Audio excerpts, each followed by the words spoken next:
আনা খায়রুকুম বাইতা আনা খায়রুকুম নাফসা, আমি ঘরের দিক থেকেও সেরা, আমি মনের দিক থেকেও সেরা, আমি ব্যক্তিত্বের দিক থেকেও সেরা, আমার চাইতে সেরা পৃথিবীতে কেউ নাই। কিন্তু ওয়ালা ফখর, এই কারণে আমি কোনো গর্ব অহংকার করি না। চিল্লায় পড়েন সুবহানাল্লাহ। তার মানে কোরআন আমাদেরকে প্রথমে জানালো তিনি হলেন রাসূলুল্লাহ, আল্লাহর রাসূল, তিনি আল্লাহর নবী, আল্লাহর রাসূল। দ্বিতীয় পর্যায়ে কোরআন আমাদেরকে জানালো তিনি হলেন শেষ রাসূল, শেষ নবী। তৃতীয় পর্যায়ে কোরআন বিশ্ব নবীর ব্যাপারে আমাদেরকে ইনফরমেশন দিল, তবে তিনি মানুষ ছিলেন। আল্লাহ ইরশাদ করছেন, ওমা আতাকুমুর রাসূলু ফাখুযুহু ওমা নাহাকুম আনহু ফান্তাহু।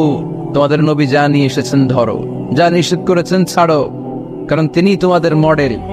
আমাদের মডেল কোনো কবিরা না, আমাদের মডেল হচ্ছে নবীরা, ঠিক কিনা? নায়ক নায়িকা, গায়ক গায়িকা, ক্রিকেটার, বিজনেস ম্যাগনেট, এরা আমাদের মডেল নয়। আমাদের মডেল হচ্ছে বিশ্বনবী মুহাম্মদ সাল্লাল্লাহু আলাইহি ওয়াসাল্লাম। খোদ ইউরোপে বর্তমানে এই নামটা সবচেয়ে বেশি জনপ্রিয়, MUHAMMAD। সুবহানাল্লাহ পড়বেন না? সবচেয়ে জনপ্রিয় নাম কি?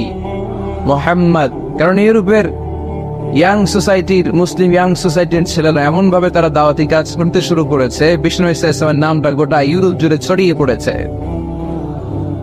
কিছু ছেলে ক্লিনলিনেস অ্যাওয়ারনেস ক্যাম্পেইন করেছে, পরিচ্ছন্নতা অভিযান, যেখানেই ময়লা ক্লিন করে, কিন্তু কোনো কথা বলে না। প্রত্যেক একটা টি শার্ট গায়ে দেয়, একটা গেঞ্জি পরে, ওই টি শার্টের পেছনে লেখা থাকে MUHAMMAD, মানে কি? মুহাম্মদ। যারাই তাদের কার্যক্রম দেখে, তারা দেখে তাদের গেঞ্জির পিছনে লেখা MUHAMMAD। কি চমৎকার idea!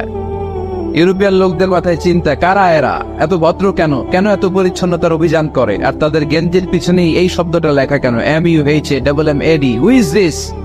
Who is this personality? We don't know anything about it. আমরা তো কিছু